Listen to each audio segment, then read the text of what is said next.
오늘 우리가 함께 나눈 말씀은 누가복음 16장입니다. 누가복음 16장 1절에서 13절까지 말씀입니다. 신약 성경으로는 122페이지 전후입니다. 누가복음 16장 1절에서 13절까지 말씀 드라마 바이블로 함께 성경 공독하겠습니다. 또한 제자들에게 이르시되 어떤 부자에게 청지기가 있는데 그가 주인의 소유를 낭비한다는 말이 그 주인에게 들린지라. 주인이 그를 불러 이르되 내가 네게 대하여 들은 이 말이 어찌 됨이냐. 네가 보던 일을 셈하라. 청지기 직무를 계속하지 못하리라 하니 청지기가 속으로 이르되 주인이 내 직분을 빼앗으니 내가 무엇을 할까. 땅을 파자니 힘이 없고 빌어먹자니 부끄럽구나. 내가 할 일을 알았도다. 이렇게 하면 직분을 빼앗긴 후에 사람들이 나를 자기 집으로 영접하리라 하고 주인에게 빚진 자를 일일이 불러다가 먼저 온 자에게 이르되 네가 내 주인에게 얼마나 빚졌느냐 말하되 기름 100마리니이다. 이르되 여기 네 증서를 가지고 빨리 앉아 50이라 쓰라 하고 또 다른 이에게 이르되 너는 얼마나 빚졌느냐 이르되 밀 100석이니이다. 이르되 여기 네 증서를 가지고 80이라 쓰라 하였는지라. 주인이 이 옳지 않은 청지기가 일을 지혜 있게 하였으므로 칭찬하였으니 이 세대의 아들들이 자기 시대에 있어서는 빛의 아들들보다 더 지혜로움이니라. 내가 너희에게 말하노니 불의의 재물로 친구를 사귀라. 그리하면 그 재물이 없어질 때에 그들이 너희를 영주할 처소로 영접하리라. 지극히 작은 것에 충성된 자는 큰 것에도 충성되고 지극히 작은 것에 불의한 자는 큰 것에도 불의하니라. 너희가 만일 불의한 재물에도 충성하지 아니하면 누가 참된 것으로 너희에게 맡기겠느냐. 너희가 만일 남의 것에 충성하지 아니하면 누가 너희의 것을 너희에게 주겠느냐. 집 하인이 두 주인을 섬길 수 없나니 혹 이를 미워하고 저를 사랑하거나 혹 이를 중히 여기고 저를 경히 여길 것임이니라. 너희는 하나님과 재물을 겸하여 섬길 수 없느니라. 아멘. 불의한 청지기의 비유라는 제목으로 함께 오늘 본문을 은혜를 나누고자 합니다. 누가복음 9장을 보면 예수님은 십자가 고난을 선포하신 이후로 예루살렘을 향해 길을 떠나셨습니다. 그리고 계속 이동하시면서 메시아 사역을 이어가셨습니다. 누가복음 13장부터는 예수님이 베레아 지역에서 사역을 진행하신 내용이 나옵니다. 누가복음 오늘 본문 앞장인 15장을 보면 예수님은 세 가지 비유, 잃은 양을 찾는 목자의 비유와 드라크마를 찾는 여인의 비유, 그리고 돌아온 탕자의 비유를 말씀하십니다. 이를 통하여서 잃은 영혼을 반드시 찾으시는 하나님의 구원의 은혜와 사랑을 가르쳐 주십니다. 그리고 오늘 본문이 시작됩니다. 오늘 본문에서 주님은 제자들에게 불의한 청지기의 비유로 말씀하고 계십니다. 과연 이 비유의 말씀의 뜻은 무엇일까요? 다 함께 오늘 본문을 살펴봄으로써 불의한 청지기의 비유의 뜻을 알아보고 이를 통해서 주님이 주시는 메시지를 깨달아 은혜 받는 저와 여러분이 되기를 간절히 소망합니다. 오늘 본문 1절에서 3절의 말씀을 함께 읽도록 하겠습니다. 시작. 또한 제자들에게 이르시되 어떤 부자에게 청지기가 있는데 그가 주인의 소유를 낭비한다는 말이 그 주인에게 들린지라. 주인이 그를 불러 이르되 내가 내게 대하여 들은 이 말이 어찌 됨이냐. 내가 보던 일을 셈하라. 청지기 직무를 계속하지 못하리라 하니 청지기가 속으로 이르되 주인이 내 직분을 빼앗았으니 내가 무엇을 할까. 땅을 파자니 힘이 없고 빌어먹자니 부끄럽구나. 아멘. 어떤 부자에게 오랫동안 함께 일한 청지기가 있었습니다. 이 청지기는 부자 집주인의 재정을 관리하는 사람이었습니다. 그런데 이 청지기가 집주인의 재산을 탕진하고 있다는 소리를 듣게 된 것이죠. 이에 부자 집주인은 청지기를 불러서 즉각 해고했습니다. 그러자 불의한 청지기는 구차하게 변명을 하지 않았습니다. 또한 집주인에게 미안해하거나 회개하는 태도를 보이지 않았습니다. 오로지 해고된 뒤에 앞으로 어떻게 살아가야 할지, 자신의 앞날과 생계를 어떻게 꾸려야 할지만 고민하고 있었습니다. 아주 현실적으로 생각하고 있었던 것이죠. 그리고 다음과 같은 대안을 찾았습니다. 오늘 본문 4절에서 8절 상반절까지 말씀을 함께 읽도록 하겠습니다. 시작.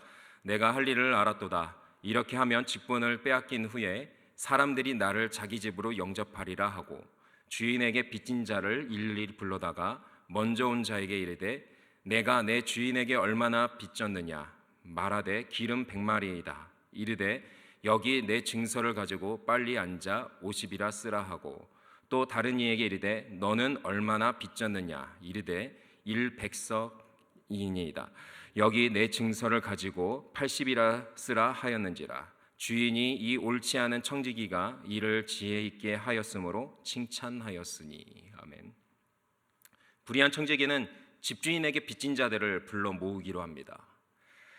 여기서 빚진 자들은 대부분 소작인을 뜻합니다. 집주인에게 땅을 할당받아서 일하고 소작료를 지불하거나 또한 사업을 목적으로 돈을 빌린 사람들입니다. 이렇게 주인에게 돈을 빌리면 청지기는 집주인의 대리인으로서 채무증서를 사인해주는 역할을 했고 또 계약을 체결했습니다. 그런데 지금 불의한 청지기가 해고를 당하자 집주인에게 빚진 자들을 불러 모아서 채무증서를 다시 쓰게 한 것입니다. 먼저 기름 100마를 빚진 자에게는 50말로 채무증서를 고쳐 쓰게 했습니다. 그 당시 기름 100말은 약 1000데나리온을 뜻했습니다. 한 데나리온이 노동자 하루 품삯이었기 때문에 1000데나리온은 약 3년치의 임금을 뜻했습니다. 정말 큰 빚이죠. 이를 50말로 바꿨으니 500데나리온이나 되는 매우 큰 빚을 탕감해 준 것입니다. 두 번째, 밀 100석을 빚진 자에게는 80으로 줄여주었습니다. 밀 100석은 그 당시 2,500데나리온이나 되었습니다. 그런데 20석을 줄여주었으니 이 두 번째 사람도 500데나리온을 탕감해 준 것입니다.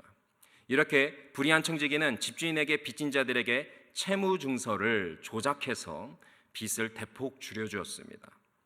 불의한 청지기가 왜 이렇게 했을까요? 그 당시 고대 사회에서는 누군가에게 도움을 받으며 호의를 받게 되면 반드시 그 은혜를 갚아야만 했습니다. 오늘 본문의 빚진 자들은 이 불의한 청지기를 통하여서 예상치 못한 큰 호의를, 큰 도움을 받게 되었습니다. 그렇기 때문에 빚진 자들은 이 불의한 청지기에게 반드시 은혜를 갚아야 할 의무를 갖게 된 것입니다. 불의한 청지기는 이를 통하여서 자신의 앞날, 자기의 생계를 보장받을 수 있게 된 것입니다. 더 이상 집주인이 아니라 이 빚진 자들을 의지하며 살아갈 수 있게 된 것이죠. 이 소식을 집주인이 알게 되었습니다. 그런데 어떻게 반응했습니까? 집주인은 이 불의한 청지기 때문에 재산을 계속해서 손해를 보고 있었습니다. 집주인이 받아야 할 빚을 이 청지기가 마음대로 부정한 방법으로 채무증서를 조작해서 자기 빚으로 만들었기 때문이죠. 그럼에도 집주인은 화를 내지 않았습니다. 오히려 이 불의한 청지기를 칭찬하고 있었습니다. 그 이유가 무엇입니까? 집주인은 이 청지기의 도덕적인 면이나 인생관을 칭찬한 것이 아닙니다. 지금 당하고 있는 위기 속에서 청지기가 대응하고 있는 태도에 대해서 칭찬하고 있는 것입니다. 청지기가 자기의 생계를 위해서 민첩하게 영민하게 행동했기 때문입니다. 이 불의한 청지기는 도덕적으로는 악했지만은 자신의 미래를 준비하기 위해서 이 재물을, 이 부를 어떻게 사용해야 하는지를 알고 있었습니다. 그래서 집주인은 이 비록 불의한 청지기를 해고했지만 그의 임기응변을 칭찬하고 인정해 준 것입니다. 이후 본문을 살펴보면 예수님은 이 불의한 청지기 비유를 말씀하신 뜻을, 그 이유를 설명해 주십니다. 오늘 본문 8절 중반절부터 9절의 말씀을 함께 읽도록 하겠습니다. 시작. 이 세대의 아들들이 자기 시대에 있어서는 빛의 아들들보다 더 지혜로움이니라. 내가 너희에게 말하노니 불의의 제물로 친구를 사기라. 그리하면 그 제물이 없어질 때에 그들이 너희를 영주할 처소로 영접하리라. 아멘. 예수님은 이 세대의 아들들이 빛의 아들들보다 더 지혜롭다라고 말씀하십니다. 이게 무슨 뜻입니까? 이 세상의 자녀들은 불의한 청지기처럼 자신의 미래를 위해서 재물을 지혜롭게 사용할 줄 안다라는 것입니다. 그런데 저들과 비교했을 때 하나님의 자녀들은 자기 미래를 준비하는 데 있어서 지혜롭지 못하다라는 뜻입니다. 하나님의 자녀들이 누굽니까? 영원한 하나님의 나라를 유업으로 받은 사람들입니다. 하나님의 자녀들은 장차 이 세상 마지막 날에 하나님 나라가 완성된다는 진리를 알고 있는 사람들입니다. 또한 이 하나님의 나라가 완성되는 날이 도둑처럼 갑자기 임하게 온다라는 것도 알고 있습니다. 그렇기 때문에 하나님의 자녀들은 날마다 평생 이 하나님의 나라를 준비하는 삶을 살아가야 합니다. 그런데 많은 하나님의 자녀들이 이 구원을 약속받았음에 불구하고도 하나님의 나라, 영원한 초소를 준비하는 일에 매우 인색하고 무지하다라는 뜻입니다. 불의한 청지기처럼 민첩하고 명민하게 준비하지 못하고 있다라는 것이죠. 그래서 예수님은 이 불의한 청지기의 비유를 통하여서 하나님의 자녀들을 책망하고 교훈을 주고 계시는 것입니다. 자, 그럼 어떻게 해야 하나님의 자녀로서 지혜롭게 살아가는 것일까요? 오늘 본문 9절에서 불의한 재물로 친구를 사귀라고 합니다. 이는 불의한 청지기처럼 부정한 방법, 악한 방법을 사용하라는 뜻이 아닙니다. 이는 불의한 이 세상의 재물로 친구를 사귀라는 뜻입니다. 다시 말해 이 세상 재물을 이웃들, 친구들을 위해 사용하라라는 뜻입니다. 이 세상 살아가는 동안 하나님이 허락하신 재물을, 이 물질을 주변의 가난한 자들, 도움이 필요한 자들을 위해서 사용하라, 구제하는 데 사용하라는 뜻입니다. 앞서 불의한 청지기가 빚진 자들을 구제한 것은 선한 동기로 한 것이 아니었습니다. 오로지 자기 유익을 위해서 했습니다. 그럼에도 결국 그 빚진 자들을, 그 어려움에 빠진 자들을 돕는 결과를 낳았습니다. 이렇게 이 세상의 악한 자들도 자신의 유익을 위해서, 자기의 미래를 위해서 재물을 선한 일에 사용할 줄 알았습니다. 그렇다면 빛의 자녀들은 더 적극적으로 구제하는 데 이 재물을 사용해야 한다는 것입니다. 이것이 빛의 아들들, 하나님의 자녀로서 살아가는 삶의 방식이라는 것입니다. 이후 9절 하반절을 보면 이렇게 세상 재물을 선한 일에 사용하게 되면 그들이 영주할 처소로 영접한다라고 말합니다. 이는 이 세상 재물로 어려운 이웃을 도와주면 선한 행위를 해야만 천국에 간다라는 뜻이 아닙니다. 이 세상 재물로 저들을 도와 친구를 삼으면 후에 천국에서 칭찬받고 환대를 받게 된다, 상급을 받게 된다라는 뜻입니다. 이것이 하나님의 자녀들이 이 세상 재물을 주변 어려운 이웃을 위해 써야 하는 이유인 것입니다. 이것이 예수님이 불의한 청지기를 비유를 말씀하신 이유이죠. 이후 예수님은 다음과 같이 말씀하십니다. 오늘 본문 10절에서 12절의 말씀을 함께 읽도록 하겠습니다. 시작. 지극히 작은 것에 충성한 자는 큰 것에도 충성되고 지극히 작은 것에 불의한 자는 큰 것에도 불의하니라. 너희가 만일 불의한 재물에도 충성하지 아니하면 누가 참된 것으로 너희에게 맡기겠느냐. 너희가 만일 남의 것에 충성하지 아니하면 누가 너희 것을 너희에게 주겠느냐. 아멘. 예수님은 이 세상 재물에 대해 말씀하시다가 갑자기 본절에서 충성을 언급하십니다. 지극히 작은 것에 충성된 자가 큰 것에서 충성된다라는 것입니다. 또한 불의한 재물에 충성해야 참된 것을 맡을 수 있다라고 말씀하십니다. 그리고 남의 것을 충성해야 너희 것을 받을 수 있다라고 하십니다. 이게 무슨 뜻입니까?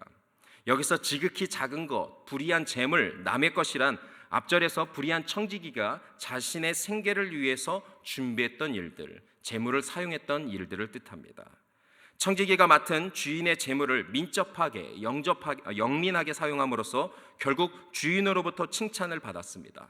그러므로 지극히 작은 것, 불의한 것, 남의 재물은 하나님이 허락하신 재물, 물질을 뜻합니다.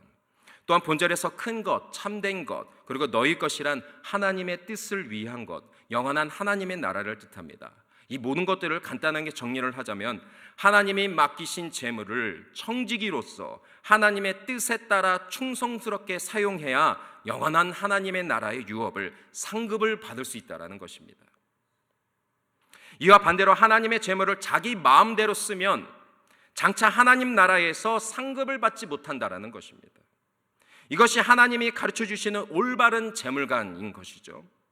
이렇게 주님은 올바른 재물관에 대해서 말씀하신 후에 다음과 같이 결론을 맺으십니다. 오늘 본문의 13절의 말씀을 함께 마지막으로 읽도록 하겠습니다. 시작. 집 하인이 두 주인을 섬길 수 없나니 혹 이를 미워하고 저를 사랑하거나 혹 이를 중히 여기고 저를 경히 여길 것임이니라. 너희는 하나님과 재물을 겸하여 섬길 수 없느니라. 아멘. 예수님은 앞에 가르침의 의미를 더 확장시켜서 그릇된 재물관에 대해서도 말씀해주고 계십니다. 하나님과 재물을 함께 섬길 수 없다라는 것입니다. 살아갈 수 없다라는 것입니다. 자, 여기서 재물이란 헬라어로 마모나인데요, 이는 아람의 부의 신 맘몬에서 유래된 단어입니다. 예수님은 오늘 본문에서 이 재물이란 단어를 섬김의 대상으로 쓰고 있습니다. 인격체로 쓰고 있습니다. 이게 무엇을 뜻합니까? 이 재물이 우리가 섬겨야 할 하나님을 대신할 수 있다라는 것입니다. 재물이 우리의 우상이 될 수 있다라는 것입니다. 재물이 우리에게 주는 영향력이 매우 크기 때문에 우리가 방심하면은 하나님이 아니라 재물을, 맘몬을 섬기는 인생이 될 수 있다라는 것입니다. 그렇기 때문에 재물과 하나님을 함께 섬길 수 없다라고 지금 말씀하고 계시는 것입니다.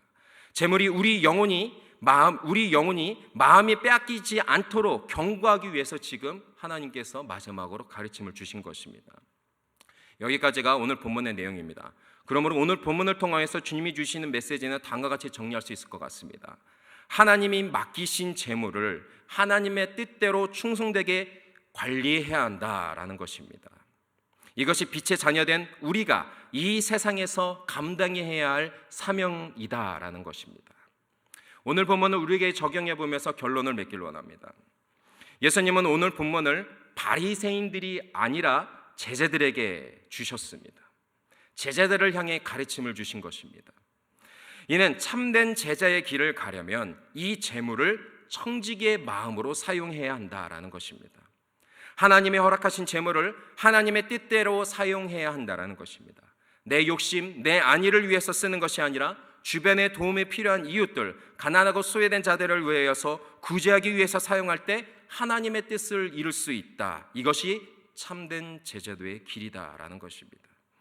오늘날 우리는 이 재정 문제를 놓고 늘 고민하고 씨름하며 살고 있습니다. 그래서 우리의 삶의 재물에 대해서, 물질에 대해서 치우쳐 살 때가 많습니다. 그러나 오늘 본문을 통해서 주님은 우리에게 분명히 가르쳐주고 계십니다.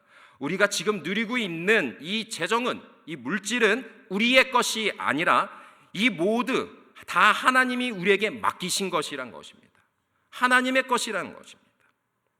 그렇기 때문에 우리는 집주인의 재정을 맡은 청지기처럼 하나님의 청지기로서 그 재물을 관리하며 하나님의 뜻대로 사용하며 삶을 살아가야 한다는 것입니다.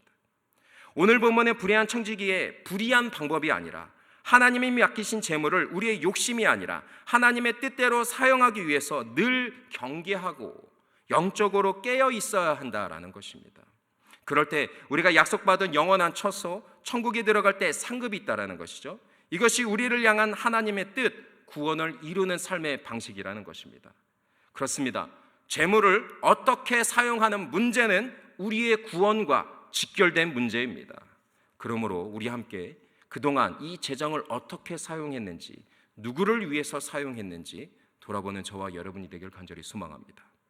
그래서 주님의 뜻을 이루기 위해서 주님이 맡기신 재물을 주객이 전도되어 재물을 섬기는 어리석은 인생이 아니라 이 재물의 주인 되신 하나님 아버지의 뜻대로 충성되게 사용함으로써 약속받은 하나님 나라의 상급을 받는 저와 여러분이 되기를 예수님의 이름으로 간절히 기도합니다.